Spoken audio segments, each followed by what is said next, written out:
4e jour du trip. On se réveille à 7h dans l'humidité. On regrette presque la météo de l'an dernier dans les Pyrénées. On commence à accuser le coup après plus de 700 km de TET. Mal aux épaules et surtout de belles cernes pour nous deux. Du côté des motos, aucun souci. On repart pour une grosse journée.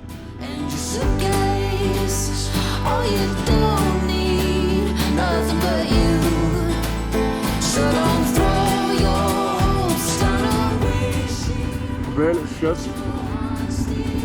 Ah bah voilà.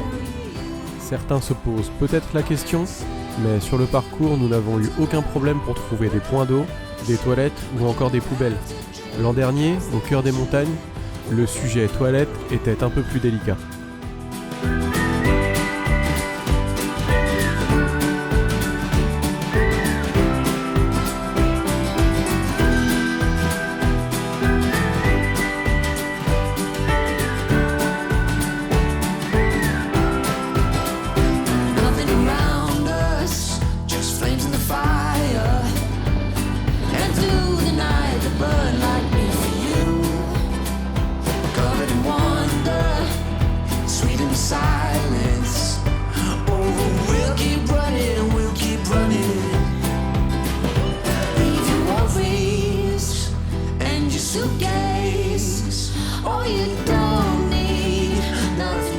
Là, on s'amuse bien sur des chemins plutôt roulants.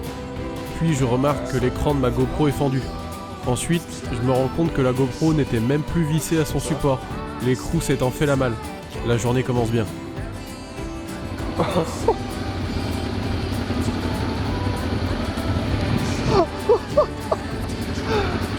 Mais non. 2, 1.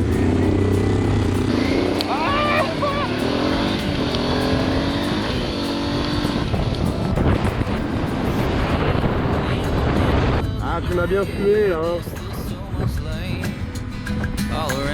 Derrière. They say walking is for fools, but that isn't what I found. When the city never sleeps, I sleep to get around.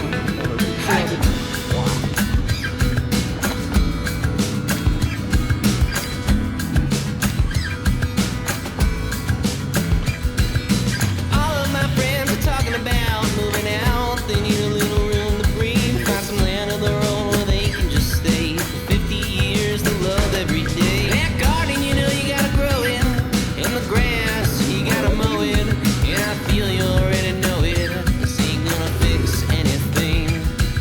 Salty water. Putain, faut que je t'achète une bouée.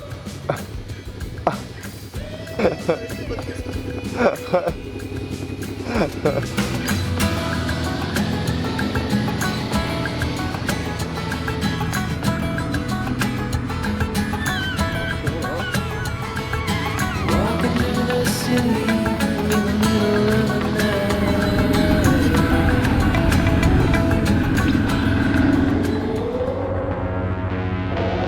Ouais, c'est bien hauteur de tête.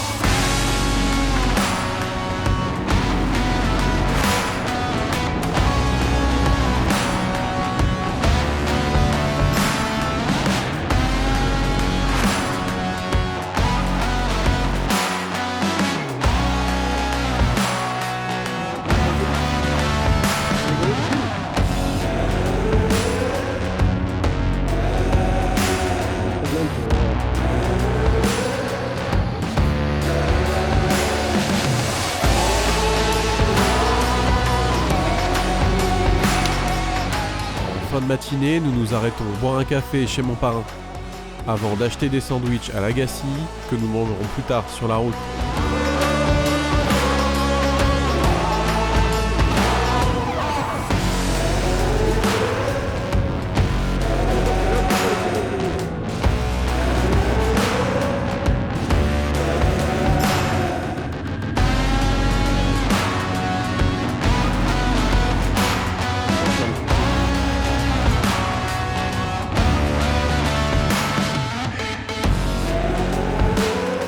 Mal aux yeux, Adrien. Voilà, le petit repas.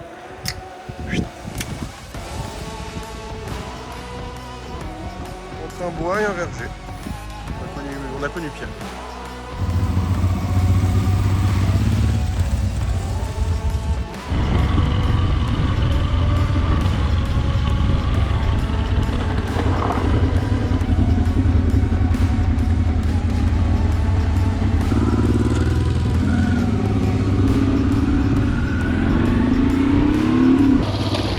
Ouais, ça fait des marches là par contre. Wow.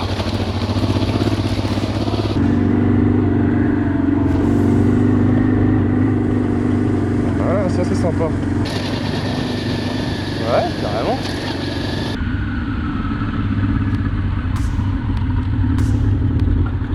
Et comme une confirmation que nous sommes bien arrivés en Bretagne, la pluie fait son apparition. On décide rapidement d'enfiler nos combinaisons de pluie avant d'être trempés. Une gentille dame viendra même nous voir pensant que nous sommes en panne, pour nous proposer de l'aide. Finalement, on n'est pas si mal reçus en Bretagne.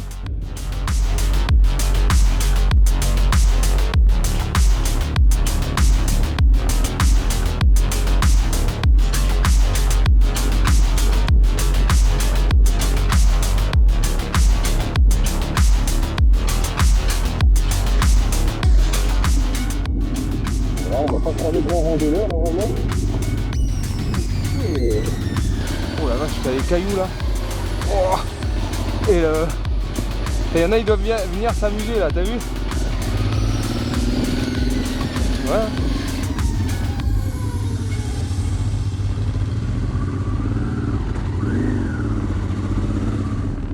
Et je passe par là. Oh la vache. Oh.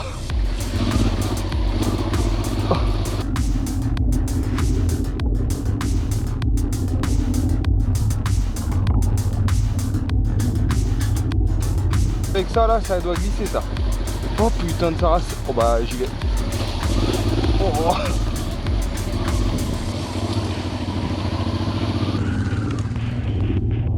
T'es en première ou en deuxième toi? Je crois que je suis en première. Voilà. Oh.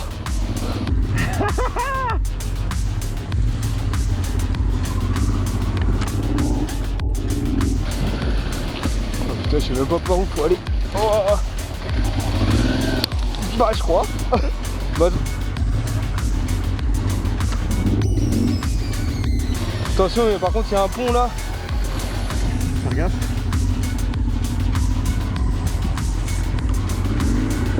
Ils ont intérêt d'être au les ponts. Bah puis là, il manque des planches. Là t'es bien. Bah là j'ai chaud là. Ah bah là.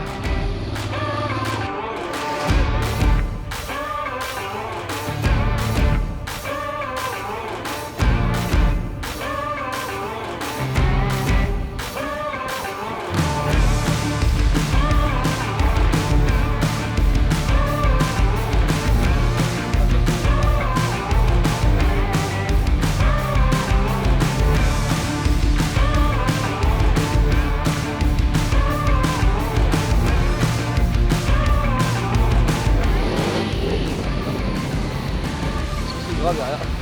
Ouais.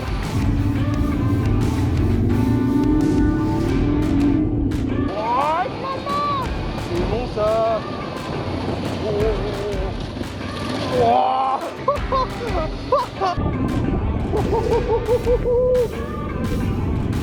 On espère que vous avez apprécié ce single, car nous l'avons adoré. Après ce bois, nous croiserons la route de Faisan, qui ont bien failli nous servir de dîner, pour finalement nous retrouver bloqués par un pont en construction, qui nous obligera à faire un petit détour. On a bien regardé pour passer à côté, mais impossible pour nous. Ah, c'est pas qu'elle a dit qu'il voulait manger du faisan.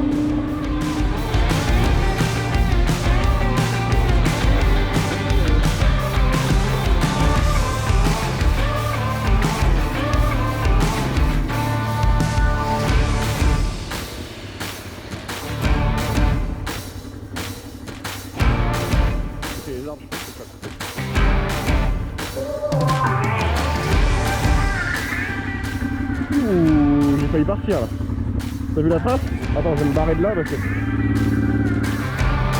non mais ça...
Et voilà, nous terminons cette journée après 274 km sur le TET 17, entre Fresnier et Bieuzy dans le Morbihan. On s'est fait plaisir sur des chemins parfois rapides et parfois techniques, et ce malgré la pluie. Nous nous arrêtons acheter l'indispensable apéro et faire les pleins avant de chercher un camping pour le soir. Malheureusement, impossible d'en trouver un ouvert en ce mois d'octobre sur le secteur. Notre solution de repli, un coin de stade municipal où nous pourrons profiter de l'éclairage ainsi que d'une table de pique-nique et d'un peu de goudron pour avoir les pieds au sec. On profitera également de l'entraînement du club local avant de partir se coucher.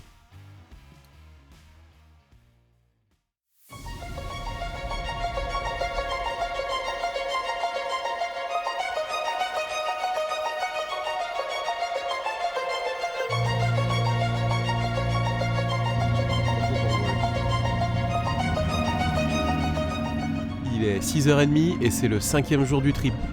On réchauffe nos cafés alors qu'il fait encore nuit. On a décidé de partir tôt pour rallier Roscoff, le terminus du TET 17. Pas de problème de démarrage de moto ce matin. Adrien m'avait conseillé de laisser le starter pour la nuit. Et ça a marché. On part vite pour se réchauffer et profiter du lever du soleil. Ouais.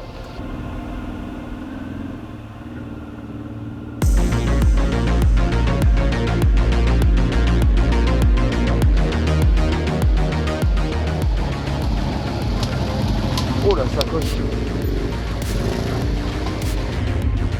Tu vas me dire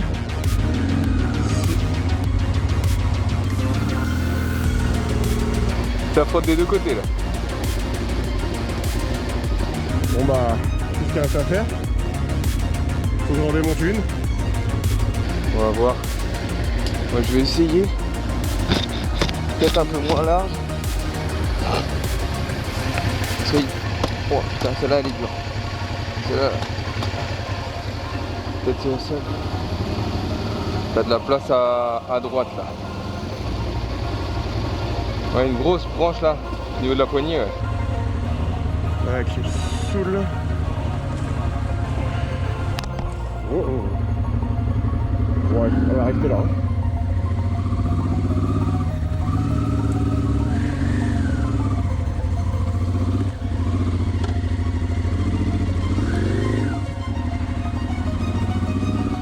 Ça, je vais faire. Putain, déjà, ça va dégager. Voilà, fallait pas me saouler. Oh.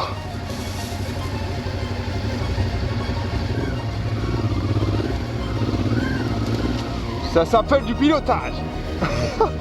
Vous êtes moins gros.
Nous avons enfin trouvé ce que nous étions venus chercher.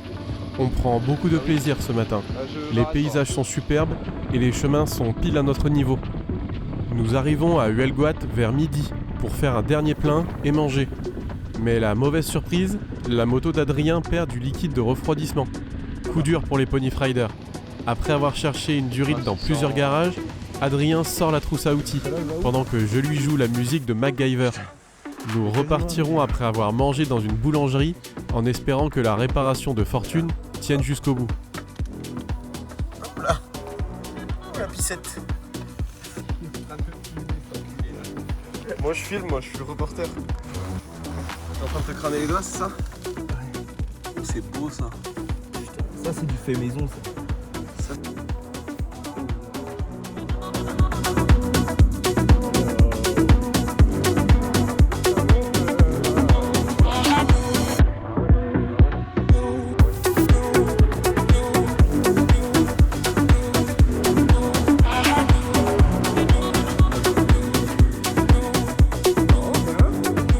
Bah non, j'ai pas envie que tu te tanques.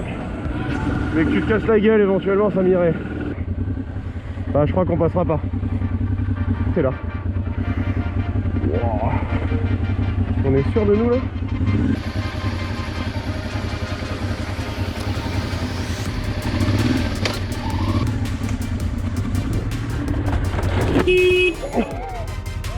Ça va. Coupe ton moteur. Oh. Un petit peu, mais ça va.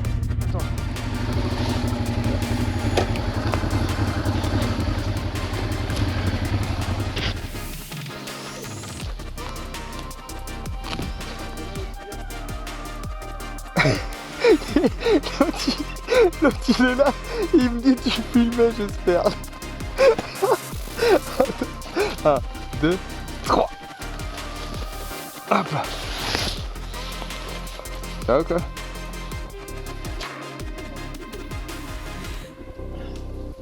Putain, ça pouvait pas taper dans la boîte quoi.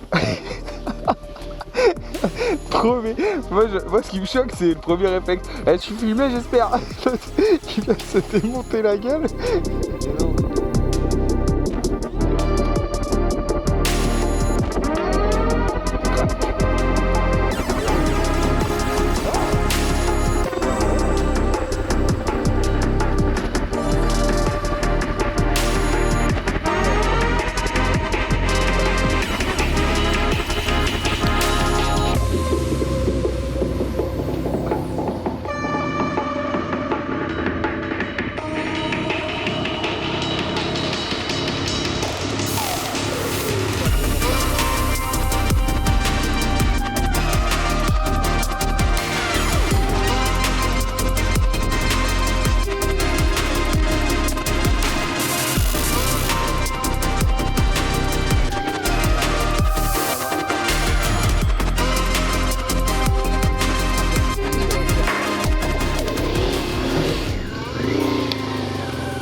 Hein?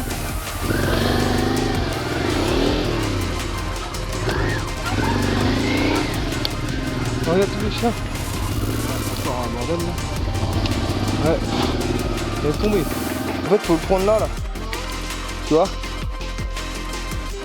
Je pense que je vais faire marche arrière.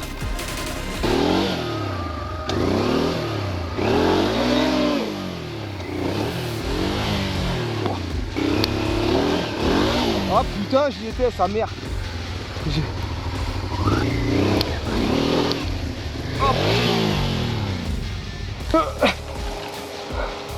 Je m'arrête.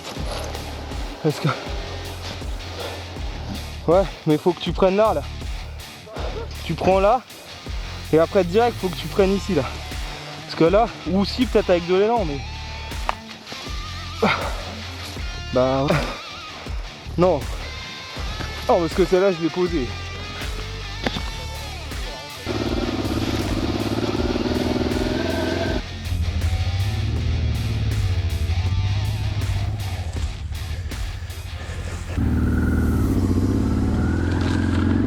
Comme on peut le voir, ce dernier jour ne se fera pas sans chute. Des chemins plus difficiles mélangés avec un peu de fatigue ne pardonnent pas. En tout cas, avec notre niveau.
kilomètres s'enchaînent et toujours pas de problème avec la moto d'Adrien.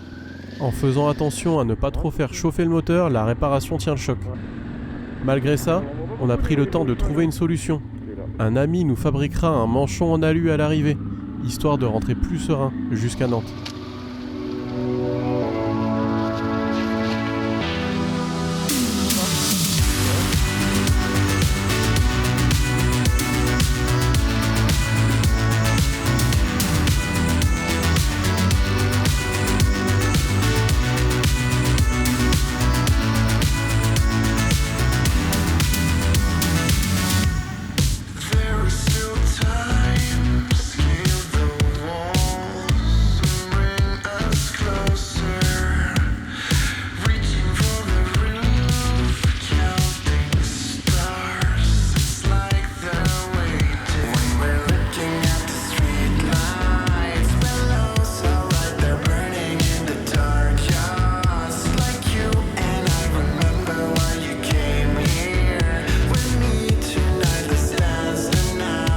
Où aller là-dedans?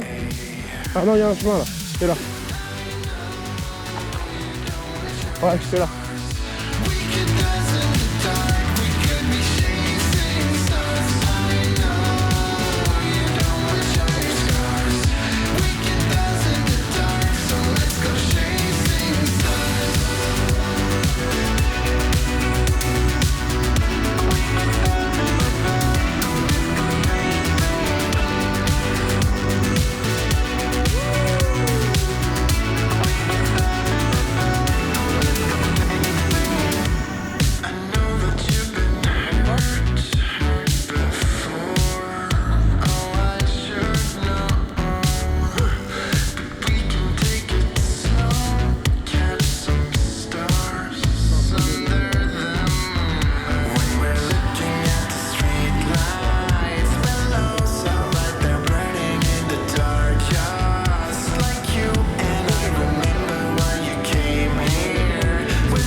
Déjà la fin de la trace, mais également du voyage. Nous sommes arrivés à Roscoff en entier après 193 km et clairement, ça n'a pas été tout repos. Ce dernier jour sera celui qui nous marquera le plus sur les 1212 km du Trans-Euro-Trail parcouru, tant par les chemins qui nous auront mis en difficulté que par les paysages offerts par la Bretagne. Il ne nous reste plus qu'à rallier Landéda au nord de Brest pour y passer la nuit chez mes parents, mais cette fois-ci par la route.